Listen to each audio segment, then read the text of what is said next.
एक फकीर अपने शिष्य को रखा था मरघट पर, उसे अवघड़ बना रहा था ना जी। ये हमारे साथ गए थे संघमित्रानंद काशी, तो एक दिन बिना कहे चले गए मरघट पर।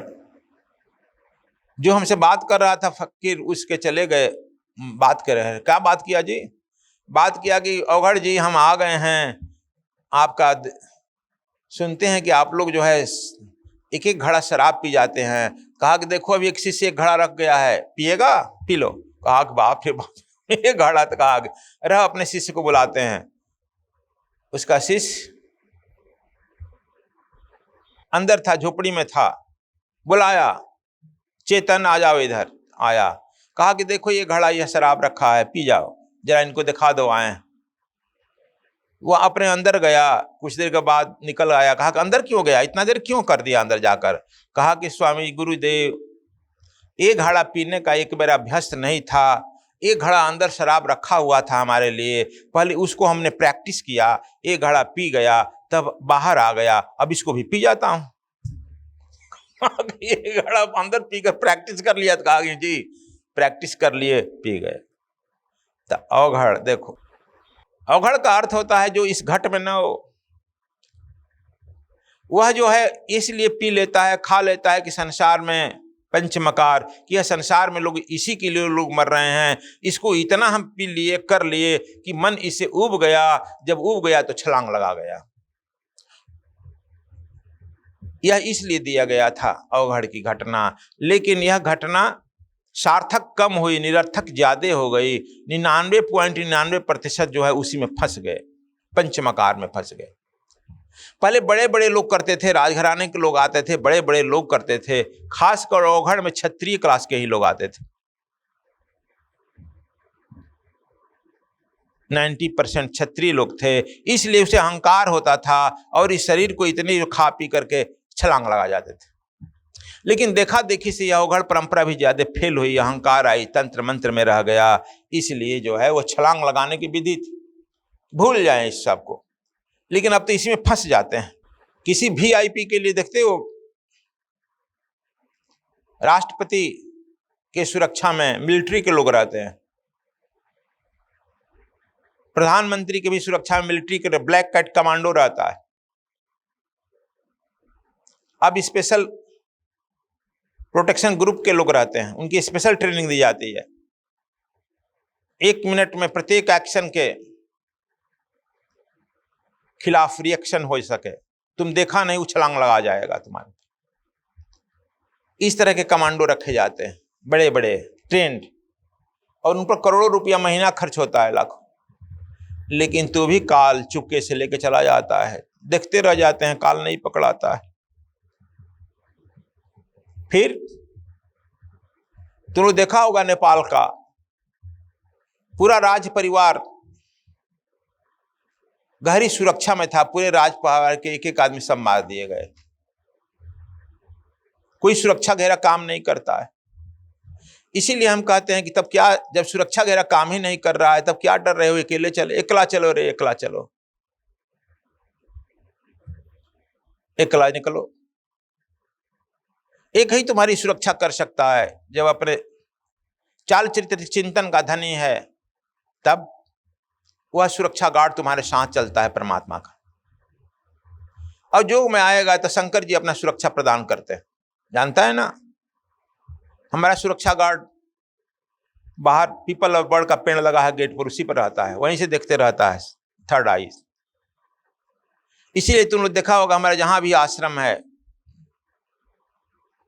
पहला आश्रम बक्सर का है। कितना लोग देखा है बक्सर? अच्छा देखा है तुम लोग, ढेर लोग, तुम भी गई है।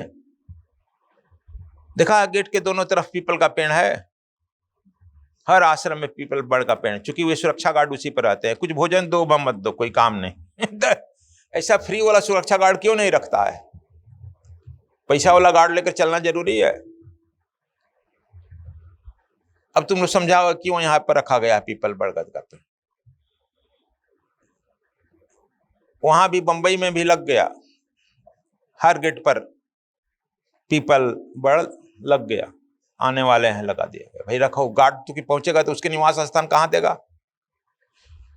इसलिए तो परमात्मा के भजन में जाएगा तो वह सुरक्षा गार्ड उसी पर चला जाएगा, दिखाई भी नहीं पड़ेगा, तुमको अलग से भाड़ा भी नहीं देना पड़ेगा, टिकट भी नहीं लेना पड़ेगा, वह चलते चल रहा।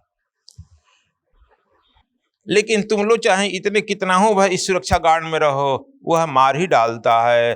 कहते हैं कि हम हर मौत हमारी मौत है और हर मौत हमारे मृत्यु की स्मरण दिलाती है। अगर मृत्यु गहरा हो जाए तो हम जीवन को जानने में सफल हो जाएंगे। इसलिए भगवान कृष्ण ने भी कहते हैं भीष्म पितामह से, पितामह आप शरीर छोड़ रहे हैं, कुछ कहिए। भगवान कृष्ण कह रहे हैं कि तुम ज्ञानी हो, समर्थ हो, तुम ही कुछ उपदेश करो। कृष्ण भगवान कह रहे हैं कि मैं ज्ञानी हूं, ठीक कह रहे हैं, लेकिन आप ज्ञानी भी हैं, अनुभवी भी हैं। आप भरत वंश के सिर ताज हैं। भरत वंश में, चंद्र वंश में भरत वंश हुआ है। इसीलिए भगवान कृष्ण कहते हैं यदा यदा ही धर्मस्य ग्लानिर्भवति भारत। अर्जुन को कहें तुम भारत हो ना, इसे चंद्र वंश में भरत वंश हुआ है, सूर्य वंश में रघुवंश हुआ है। राम रघुवंशी थे और रघुवंश कहते हैं, क्या कहते हैं, प्राण जाई पर वचन न जाई, रघुकुल रीत सदा चली आई।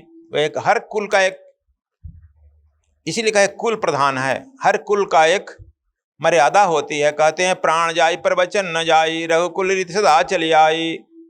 वह वचन का धनी होता है, कह दिया सो कह दिया। भरत वंश में है कि भरतवंशी संकल्प ले लिया फिर पीछे नहीं हटता है, इसलिए भरतवंशी फटफट संकल्प लेता है। कृष्ण रोकते थे कि यह मत करो, लेकिन यह आदत है।